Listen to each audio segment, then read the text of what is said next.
တတိုင်းကြီးစေကူရဲ့အကြောင်းကိုဝေမျှခြင်းပါတယ်နံပါတ်10ဒီယာဘခစ်တတိုင်း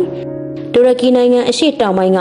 မြို့ကြီးတစ်မြို့ဖြစ်တဲ့ဒီယာဘခစ်မြို့မှာရှိတဲ့တတိုင်းကြီးဟာလေလှပတဲ့အသွင်အပြင်နဲ့ကြီးကျယ်တဲ့တမိုင်းကြောင်းအရာဒီစရင်းထဲမှာပါဝင်လာခဲ့ပါတယ်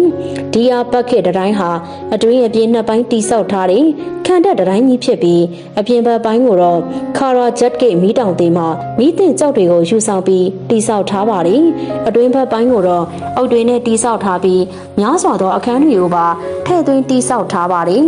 တတိုင်းတစ်လျှောက်မှာပင်မဂိတ်တကားကြီး၄ခုနဲ့မျှော်စင်အဆောက်အအုံပေါင်း82ခုအထိပါဝင်နေပါတယ်။ဒီယာဘခစ်တတိုင်းကိုအေဒီ400စုခန်းကရောမရီယာစတင်တိဆောက်ခဲ့ကြတာဖြစ်ပြီးခေအဆက်ဆက်မှာတိုးချဲ့မောမှန်တိဆောက်မှုတွေပြုလုပ်ခဲ့ကြပါတယ်။စုစုပေါင်းအရှိ3မိုင်ကျော်ရှိတဲ့ဒီတတိုင်းကြီးဟာ2015ခုနှစ်မှာတော့ကမ္ဘာအမွေအနှစ်နေရာတစ်ခုအဖြစ်စာရင်းသွင်းခံခဲ့ရပါတယ်။နံပါတ်9ဆတ်စေဝမ်မွန်တတိုင်းဒီတတိုင်းကတော့ဒီကနေ့ပီရူးနိုင်ငံခတ်စကိုမြို့ရဲ့မြောက်ဘက်နားမှာတည်ရှိနေတဲ့ခံတပ်တတိုင်းတစ်ခုဖြစ်ပါတယ်။ဒီနေရာဟာပင်လယ်ရေမျက်နှာပြင်ထက်အမြင့်ပြီး12000ခန့်မှာတည်ရှိနေပြီးဒီတတိုင်းကိုတော့15ရာစုအင်ကာအင်ပါယာလက်ထက်မှာတိဆောက်ခဲ့တာဖြစ်ပါတယ်။ဆက်စေးဝါမန်တတိုင်းကိုတိဆောက်ရာမှာအသေးအချာပုံသွင်းထားတဲ့ကြောက်တုံးတွေကိုအသုံးပြုထားပြီးကြောက်တုံးတစ်တုံးနဲ့တစ်တုံးစနေတကျစီကတင်းတင်းကြပ်ကြပ်ထပ်ထားတဲ့ရှေးဟောင်းဆောက်လုပ်ရေးနည်းပညာရက်တွေကိုအသုံးပြုထားပါတယ်။ကြီးမားလေးလံတဲ့ကြောက်တုံးကြီးတွေကိုခိုင်ခန့်စွာချိတ်ဆက်တိဆောက်ရာမှာအင်္ဂလိပ်ကိုလုံးဝမသုံးဘဲတိဆောက်ထားတဲ့ဒီလက်ရာဟာဒီကနေ့ခေတ်နည်းပညာတိုးတက်နေချိန်မှာတောင်အလွန်အံ့ဩဖို့ကောင်းနေစေဖြစ်ပါတယ်။အင်္ဂါလူမျိုးတွေရဲ့ပြည်သူကနေယဉ်ကျေးမှုတွေကိုထိန်းသိမ်းထားစေဒီနေရာကို1983ခုနှစ်မှာတော့ကမ္ဘာအမွေအနှစ်နေရာတစ်ခုအဖြစ်စာရင်းသွင်းခဲ့ပါတယ်။နံပါတ်10 Great Zimbabwe တတိုင်းGreat Zimbabwe ဆိုတာကတော့ယနေ့အာဖရိကဇင်ဘာဘွေနိုင်ငံအရှေ့တောင်ပိုင်းမှာအလဲခေတ်တုန်းကတည်ရှိခဲ့တဲ့မြို့ဟောင်းတစ်မြို့ဖြစ်ပါတယ်။ဒီမြို့ကိုတော့ဘန်တူလူမျိုးတွေဟာ17ရာစုကာလကနေစလို့15ရာစုကာလတိုင်အောင်အစဉ်အဆက်တည်ဆောက်ခဲ့ကြပြီးဒီကနေ့အချိန်မှာတော့စွန့်ပစ်မြို့တစ်မြို့အနေနဲ့အစိတ်အပိုင်းအချို့ကိုသာမြင်တွေ့ရတော့မှာဖြစ်ပါတယ်။မြို့တော်တတိုင်းကြီးကိုတော့ဝိုင်းပတ်ထားတဲ့ပုံသဏ္ဍာန်နဲ့တည်ဆောက်ထားတာဖြစ်ပြီးအမြင့်36ပေအလျားပေ120ရှိပါတယ်။ဒီတတိုင်းဟာဆာဟာရာသဲကန္နာရတောင်ပိုင်းကရှေးဟောင်းအဆောက်အအုံတွေအနက်မှာအကြီးဆုံးလေးဖြစ်ပါတယ်။နံပါတ်9ဘေဘီလုံတတိုင်းဘေဘီလုံကိုတော့ကမ္ဘာသမိုင်းမှာမက်ဆိုပိုတေးမီးယန်ဒေသကအထင်ရှားဆုံးနဲ့အကျော်ကြားဆုံးမြို့ကြီးရဲ့ဖြစ်လူသိများပါတယ်။အဲဒီခေတ်ကာလကအလွန်တိုးတက်စီကားနေပြီဖြစ်တဲ့ဘေဘီလုံမြို့ပြနိုင်ငံကိုရန်သူတွေအကြိမ်ကြိမ်လာရောက်တိုက်ခိုက်ခဲ့ကြပေမယ့်သူတို့ဟာဘေဘီလုံရဲ့မြို့ရိုးတိုင်းကိုကျော်ဖြတ်နိုင်ခဲ့ခြင်းမရှိခဲ့ပါဘူး။ဘယင်ဟမ်မူရာဘီလက်ထက်မှာကလေးကမြို့ကိုတတိုင်းနဲ့ဝင်းရံခဲ့ပြီးဒုတိယနတ်ဘူခင်းနတ်ဆတ်ဘယင်လက်ထက်မှာတော့ပေ40မြင့်တဲ့တတိုင်းကို3ဆင့်တိဆောက်ခဲ့တာဖြစ်ပါတယ်။ဘေဘီလုံတတိုင်းကို BC 980လောက်ကလေးကတိဆောက်ခဲ့တာဖြစ်ပြီးတတိုင်းနဲ့အတူ8ခုမြောက်တကားဖြစ်တဲ့အက်စတာဂိတ်တကားကထင်ရှားပါတယ်။ဒီကနေ့အချိန်မှာတော့ဘေဘီလုံမြို့ဟောင်းဟာအီဒန်မြို့တော်ဘဂ္ဂဒက်ရဲ့တောင်ဘက်53မိုင်ခန့်အကွာမှာတည်ရှိလို့နေပါတယ်။ဒီကနေ့မြင်ရတဲ့ဘေဘီလုံတတိုင်းကိုတော့မူလတတိုင်းရဲ့အောက်ခြေဖောင်ဒေးရှင်းပေါ်မှာပြန်လည်မုံမှန်တည်ဆောက်ထားတာဖြစ်ပါတယ်။နံပါတ်6စတန်တတိုင်းဥရောပတိုက်ရဲ့ဒုတိယမြောက်အရှေ့လျားဆုံးတတိုင်းဖြစ်တဲ့စတန်တတိုင်းဟာခရိုအေးရှားနိုင်ငံအတွင်းကစတန်မြို့ငယ်နဲ့မာလီစတန်ရွာတို့အကြားမှာဆက်ဆက်တည်ရှိနေပါတယ်။ကျွန်းဆွယ်တစ်ခုလုံးကိုဖြတ်ပြီးထုံးကျုပ်တွေနဲ့တိဆောက်ထားတဲ့စတန်တတိုင်းဟာအရှေ့4.3မိုင်လောက်အထိရှိနေပါတယ်။စတန်တတိုင်းတိဆောက်ရခြင်းရဲ့ရည်ရွယ်ချက်ကတော့14ရာစုနဲ့15ရာစုကာလမှာစားထုတ်လုပ်ရောင်းချရေးလုပ်ငန်းဟာအသက်သွေးကြောလုပ်ငန်းဖြစ်တာကြောင့်စားထုတ်လုပ်ရေးကန်တွေကိုကာကွယ်ဖို့အနေနဲ့ဆောက်လုပ်ခဲ့တာဖြစ်ပါတယ်။တတိုင်းတစ်လျှောက်မှာတာဝါအခု40နဲ့ခံတပ်5ခုပါဝင်နေပြီးဒီတတိုင်းကိုဥရောပရဲ့မဟာတတိုင်းလိုလေးတင်စားခေါ်ဝေါ်လေးရှိကြပါတယ်။နံပါတ်9ဟေဒရီယန်တတိုင်းဟေဒရီယန်တတိုင်းကိုတော့အေဒီ2ရာစုအတွင်းက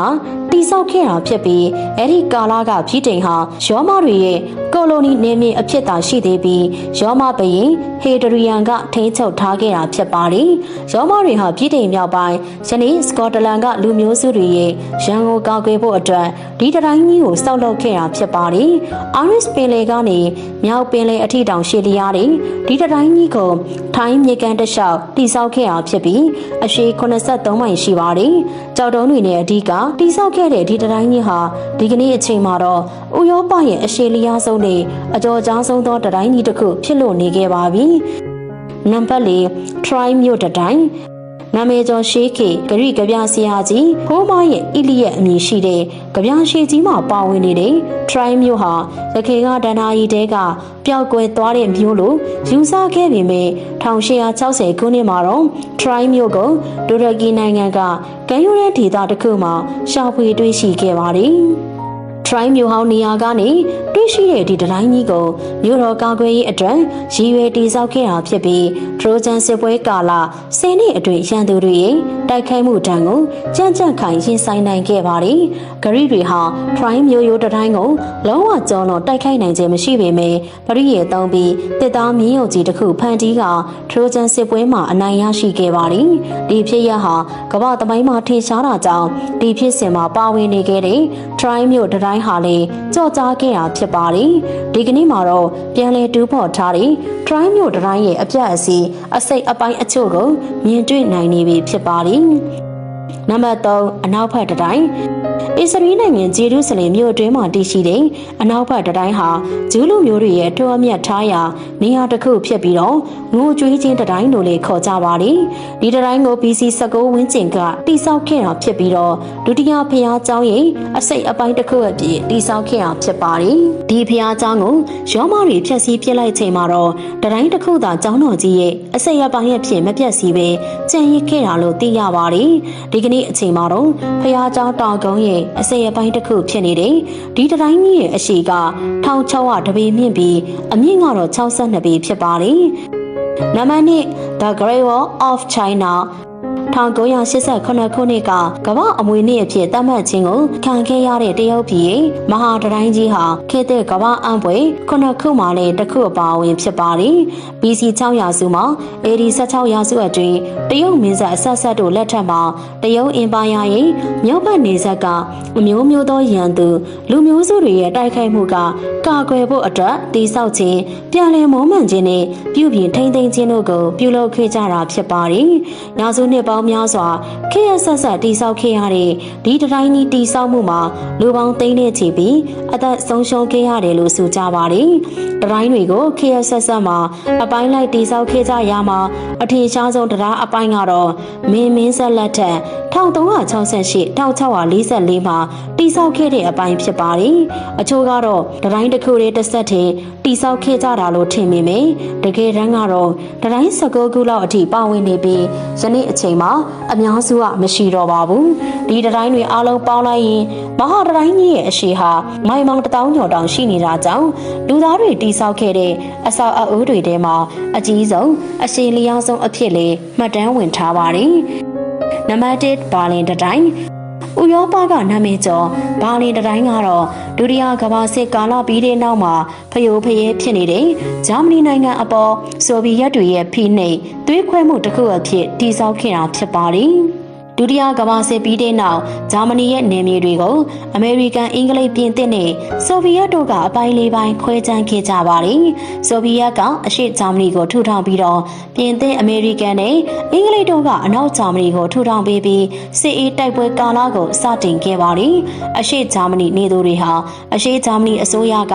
အလွန်တင်းကျပ်စွာအုပ်ချုပ်တဲ့အပြင်တိုးတက်မှုကလည်းနောက်ကျတာကြောင့်လွတ်လပ်ပြီးတိုးတက်တဲ့အနောက်ဂျာမနီကိုအလုံးအရင်ပြောင်းပြေးခဲ့ကြပါတယ်။ဒါကိုရပ်တန့်မှုအတွက်အရှေ့ဂျာမနီအစိုးရက